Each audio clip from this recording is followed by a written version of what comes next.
पुढची एक ब्रेकिंग बातमी बघूयात। बांगलादेशच्या माजी पंतप्रधान शेख हसीना या 2024च्या हिंसाचाराच्या प्रकरणामध्ये दोषी ठरवण्यात आलेला आहे। त्यांना 2024 मध्ये हिंसक आंदोलनाच्या नंतर शेख हसीना यांना देशही सोडावा लागला होता। या हिंसक निदर्शनांमध्ये हत्या आणि मानवतेच्या विरुद्धच्या गुन्ह्यांचे आरोप माजी पंतप्रधान शेख हसीना यांनी फेटाळून लावलेले होते। हे सगळे आरोप खोटे आहेत अशी प्रतिक्रिया देखील त्यांनी दिलेली होती। आणि याच सगळ्या हिंसाचाराच्या नंतर बांगलादेशमध्ये मोहम्मद युनूस यांचं सरकार आलेलं होतं। मात्र या सगळ्या प्रकरणामध्ये त्यांना दोषी ठरवण्यात आलंय। सोमेश कोलगे आमचे प्रतिनिधी आपल्याला माहिती देतात।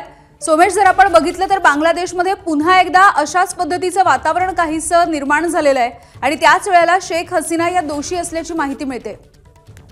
नक्कीच आंतरराष्ट्रीय फौजदारी लवादाने आज हा निकाल दिलेला आहे आणि या निकालामध्ये त्यांनी असं म्हटलंय की शेख हसीना या दोषी आहेत। त्यासोबतच शेख हसीना यांच्या मंत्रिमंडळातील जे गृहमंत्री होते असदुज्जमान यांच्यावरही आरोप लावण्यात आलेले आहेत आणि इंटरनॅशनल क्रिमिनल ट्रायब्युनलनी जी शेख हसीना यांचे कथित टेलिफोनिक कन्व्हर्सेशन होतं त्याला पुरावा मानलेला आहे आणि त्यामुळे इंटरनॅशनल ह्युमन राईट्स कमिशनच्या रिपोर्ट्सला देखील त्यांनी पुरावा मानला आणि त्यामुळे आता शेख हसीना यांना इंटरनॅशनल क्राईम्स ट्रायब्युनल कडून शिक्षा सुनावली जाणार आहे थोड्या वेळात।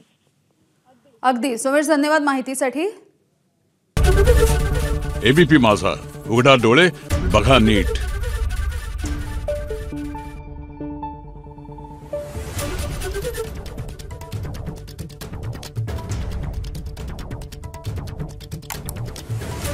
Thank you.